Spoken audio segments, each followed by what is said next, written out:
You're listening to Season 2 of Breakdown, a special podcast by the Atlanta Journal-Constitution. This season's program, Death in a Hot Car, Mistake or Murder? Go to myajc.com/breakdown for photos, videos, and additional background.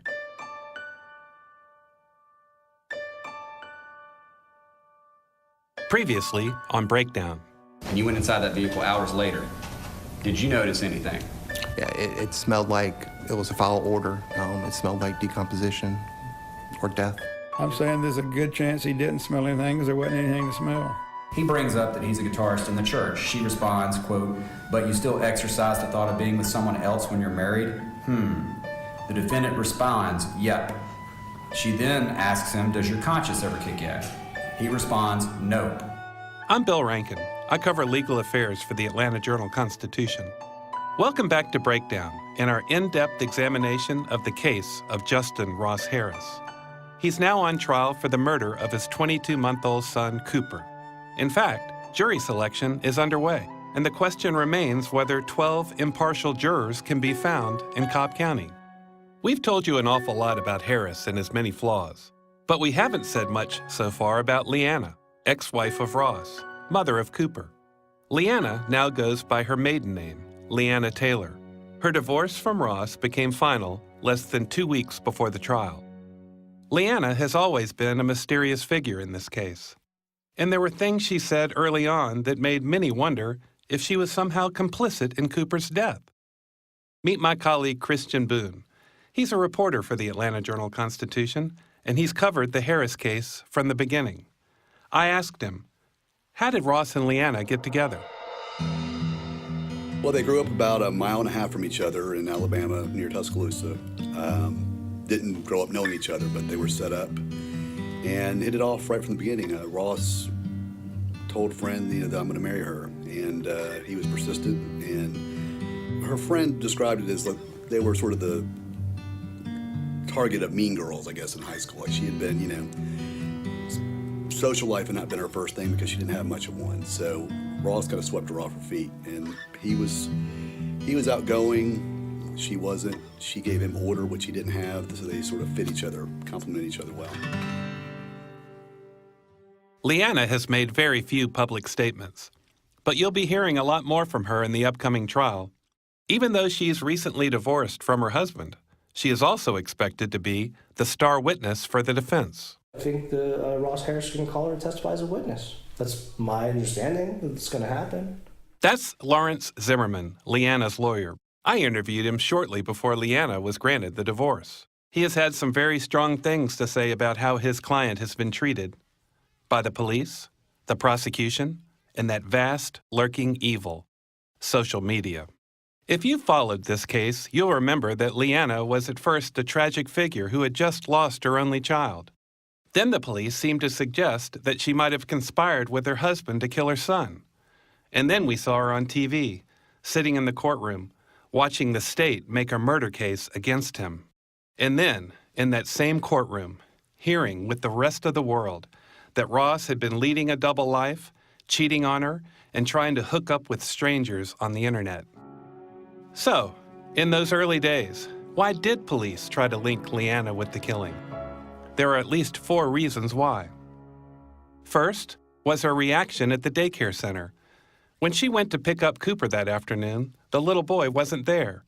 He was already dead in the back of the Harris SUV. Here's Cobb County Police Detective Phil Stoddard at the preliminary hearing. This was the occasion on which authorities began to heap suspicion on Leanna. When she showed up, according to witnesses at the daycare, did she make any comments that seemed out of the ordinary? She did. Once she walked into the daycare, she walked back to Cooper's classroom where she ran into Michelle, and she asked, what are you doing here? And Leanna's like, well, I'm here to pick up Cooper. And like Ross never dropped Cooper off. And she's like, just got really calm. And she's like, well, I don't know what to do. They walked back out into the lobby, and in front of several witnesses, all of a sudden she states, Ross must have left him in the car. And they're like, what? There's no other reason. No other explanation, Ross must have left him in the car. And they try to console her, and they're like, no, there's 1,000 reasons. There, he could have taken him to lunch or something. We don't know yet. And she's like, no. That may not be the first thought of most parents, that a spouse had left their child in a hot car. And it seems suspicious. On the other hand, it was pretty straightforward deductive reasoning on her part. Not long before Leanna arrived at the daycare, her husband had texted her, "When are you going to pick up my buddy?" Stoddard noted that Leanna then went to her husband's workplace at Home Depot's offices, less than a half a mile away. It was there she made a number of statements to the police. And here comes reason number 2. Her reaction to the news that her son had just died. Eventually, did she speak with law enforcement back at the treehouse, the place where the defendant worked? She did. Okay. When police spoke with her there, did they say anything of note about her reaction at the scene?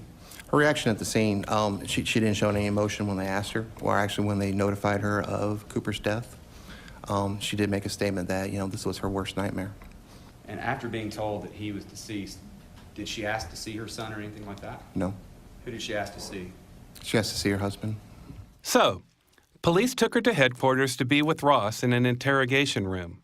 But you know, and I know, that they didn't just take her there to console her grieving husband. They had them both in a wired room and were watching and listening in on the conversation. Ross broke down during that exchange, becoming extremely emotional. What was he being emotional about? What was the main thing he was crying about or sobbing about or whatever he was doing? Oh, it was all about him. I can't believe this is happening to me. I can't believe, this happened to me. Why am I being punished for this?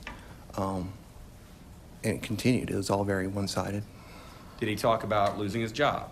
He talked about losing his job. What are we going to do? I'm going to lose my job. I'll be charged with a felony. Did his wife ever say anything to him about what he said to police? She asked him, she had him sit down, and he starts going through this, and she looks at him. She's like, well, did you say too much? And there's reason number 3, Leanna's statement.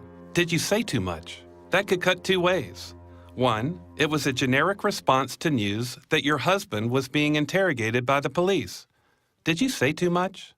Or 2, it was a strong clue that both Ross and Leanna had something to hide, and she was trying to figure out whether he spilled the beans. Reason number 4 was Leanna's conduct at her son's funeral. My colleague, Christian Boone, attended it. It was a small church just near the University of Alabama campus in Tuscaloosa. Pretty big crowd. I'd say there was at least about 300 people there. It was uniformly supportive of them. I mean, they were outwardly, showing their support. I mean, not just, there to pay their respects. But when Leanna rose to speak at the service, many people were shocked by what she had to say about the loss of her little boy. She seemed stoic, almost too stoic, for a young mother who was attending her son's funeral. It was like she was delivering a speech at an insurance seminar, which is not to be denigrating, but there was no emotion.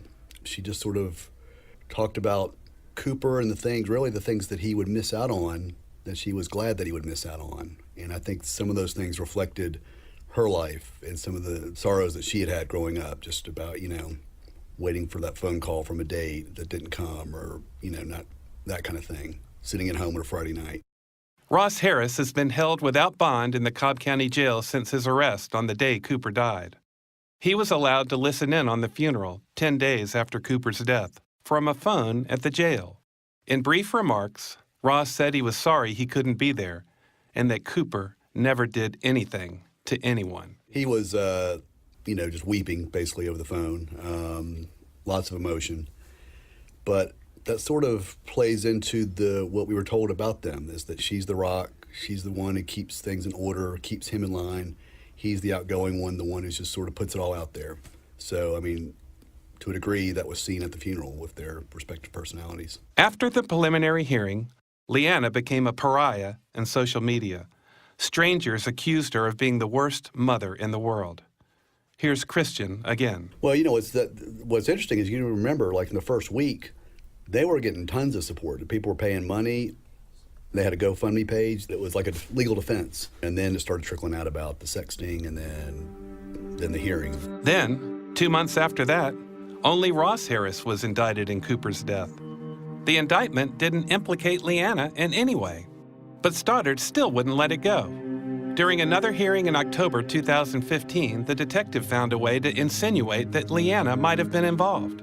Here is Ross Harris's lawyer, Maddox Kilgore, questioning Stoddard during that hearing. Probable cause hearing, you also suggested that motive had to do with a conspiracy with his wife, Leanna Harris. That somehow she was involved in Cooper's death. I never said anything. I don't believe I brought Leanna up hardly at all during the hearing. Your testimony is then that you did not suggest that.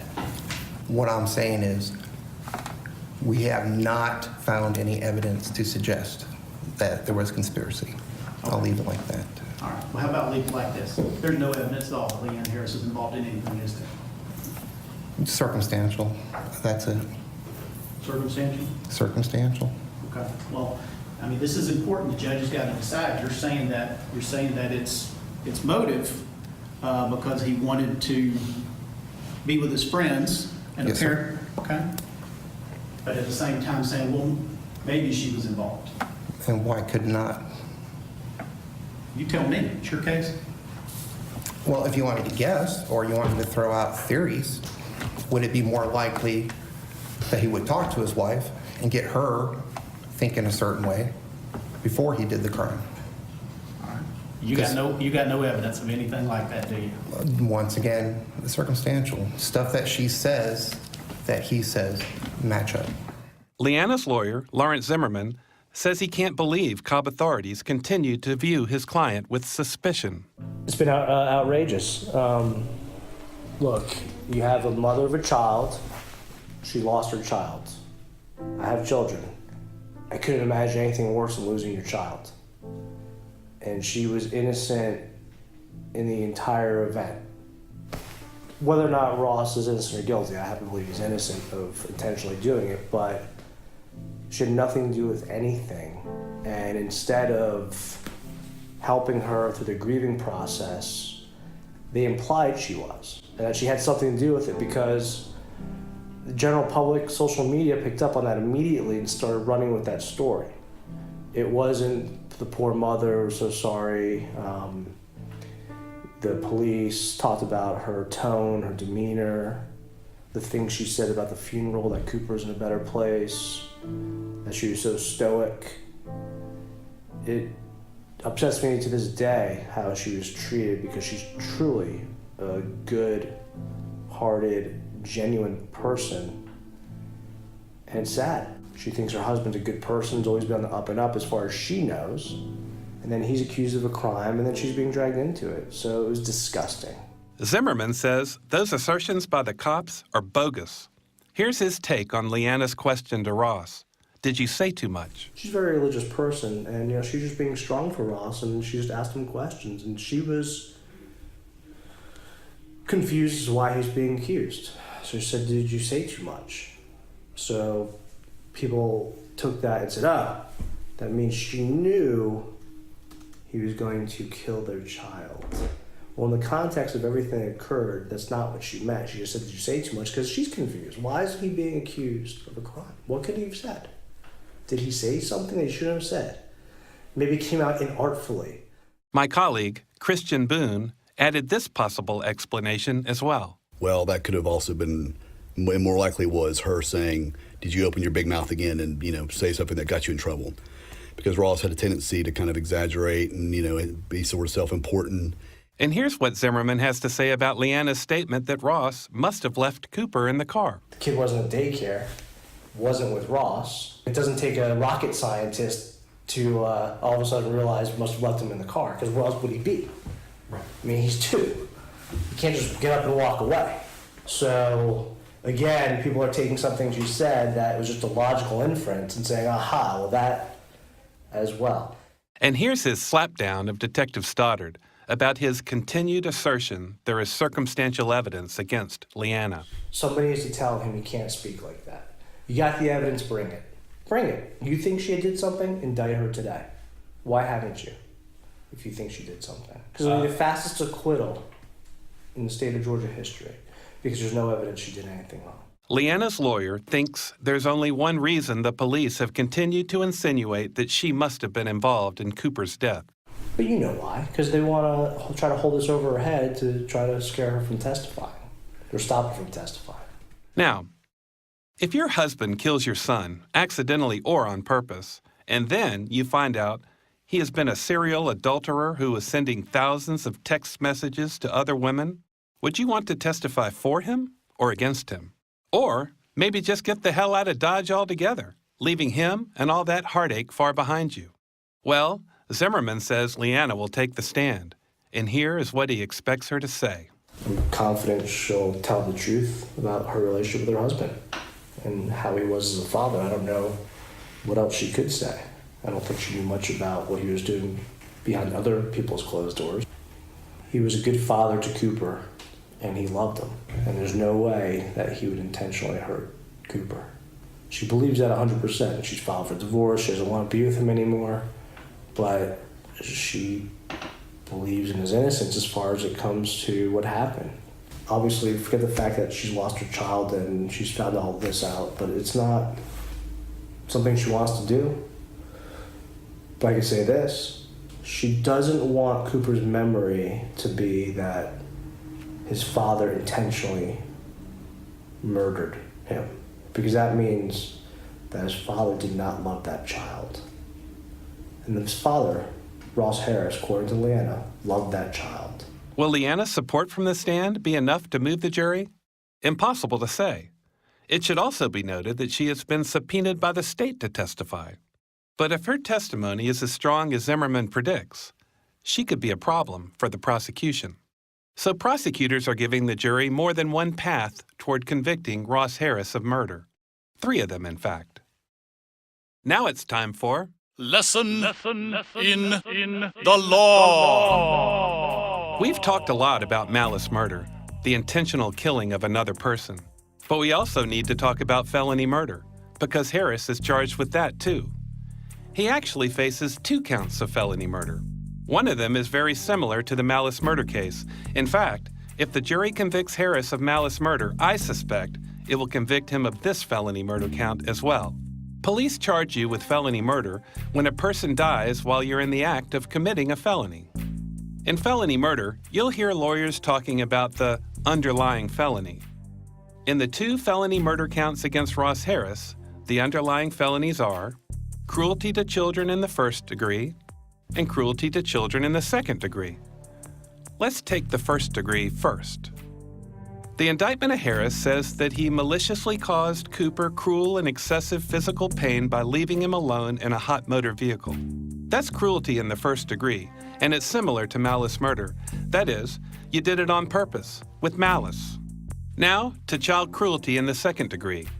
The indictment says Harris did, with criminal negligence, cause Cooper cruel and excessive physical pain by leaving him alone in a hot car. So, the difference is intent. The 2nd degree charge means jurors can still convict Harris of murder even if they believe he didn't mean to harm his son.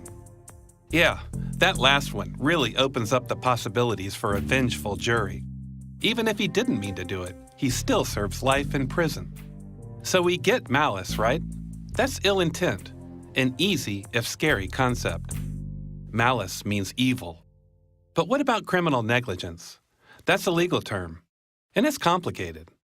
Here's what it comes down to. Reckless or careless conduct that hurts or kills another because you essentially didn't care what would happen, and you knew that somebody could get hurt because of your negligence. Let's hear 2 takes on criminal negligence, one from a prosecutor and one from a defense attorney. Don Samuel is one of the brightest stars in the constellation of Atlanta trial lawyers. Besides representing some of the most high-profile clients in Georgia history, he has also written books on criminal case law. Criminal negligence, unlike civil negligence, requires an awareness of certain facts, which would almost inevitably result in certain consequences, and being heedless of those consequences. So you have to start with the premise that the defendant knows certain facts and then doesn't care about what are such obvious consequences from those facts. And those consequences are either serious injury or death. That's criminal negligence. Let me give you an example. Someone is shooting a gun in a very urban area in his backyard. You're just shooting your gun. You have no intention of killing anybody, but you're shooting your gun at tin cans, you're shooting your gun at squirrels. And you know that there's neighborhood children everywhere who play in their own backyards. You have no intention of killing any child, but while you are knowingly shooting your gun, knowingly shooting it in a very urban area, one stray bullet goes and injures or kills a neighbor's child. It is so clear that that's a possibility that it's considered to be criminal negligence. Danny Porter is the district attorney of Gwinnett County in suburban Atlanta. I started covering courts in Gwinnett 25 years ago, and I saw Porter in court a lot. To my mind, I've never seen a prosecutor with more presence in front of a jury. He knows how to make a case, and he knows the law. Criminal negligence was a standard that is somewhere between what we call negligence, which is a failure to follow an accepted duty, and criminal intent, which is you'd have to prove beyond a reasonable doubt. So generally, the cases talk about that criminal negligence means a disregard or a gross disregard for the safety or welfare of another.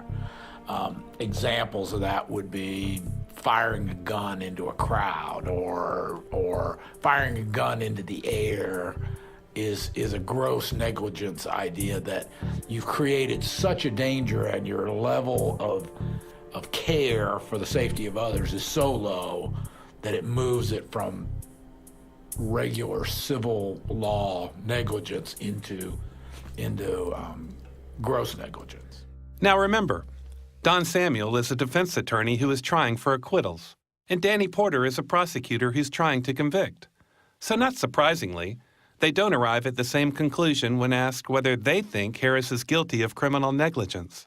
Here's Porter. I think in this case, the facts that have been made public almost argue criminal negligence on their own. I mean, you ask the question, what person in their right mind leaves a 2-year-old child in a car, in a public parking lot? That in and of itself almost argues for criminal negligence.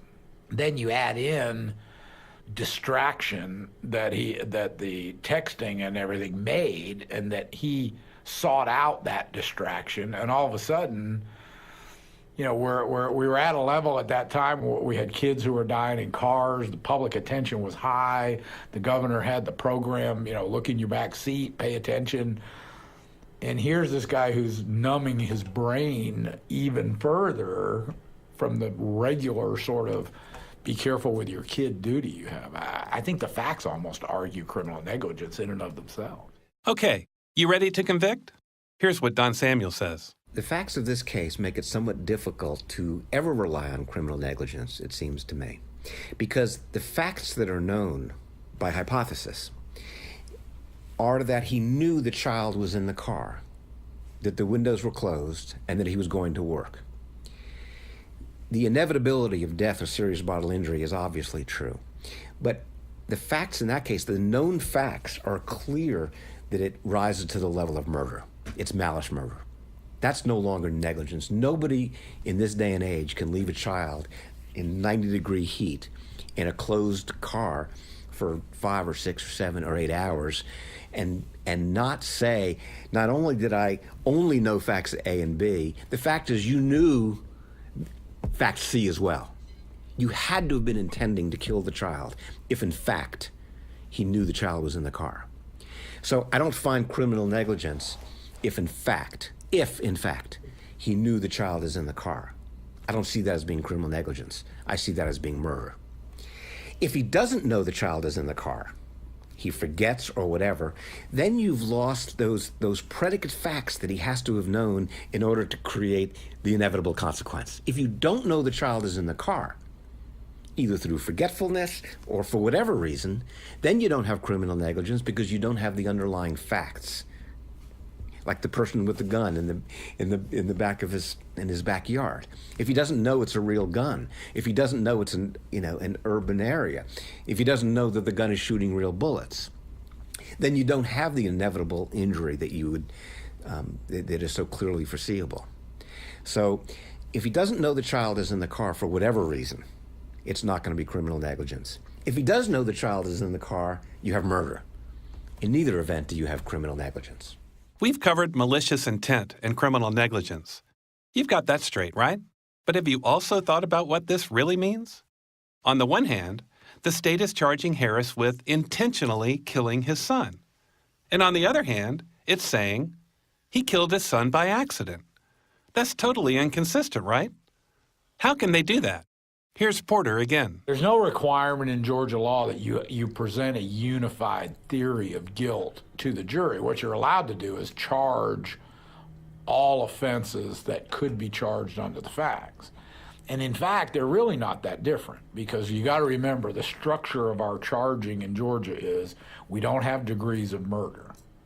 We either have malice murder, which is intentional murder, or we have felony murder, which is a murder that occurs during the commission of a felony.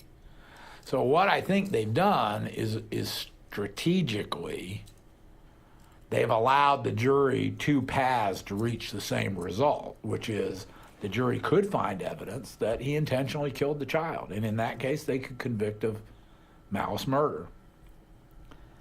They could also find, or in the alternative find, that he was merely criminally negligent. And I don't want to use the word merely, but it was less than malice.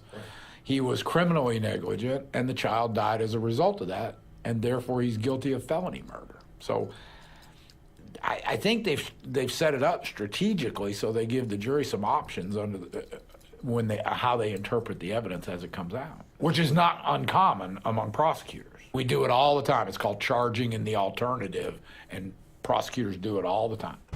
Imagine that you're Maddox Kilgore, the lead defense attorney for Ross Harris. Okay, you got a pretty cool name, but you've also got some serious challenges ahead of you.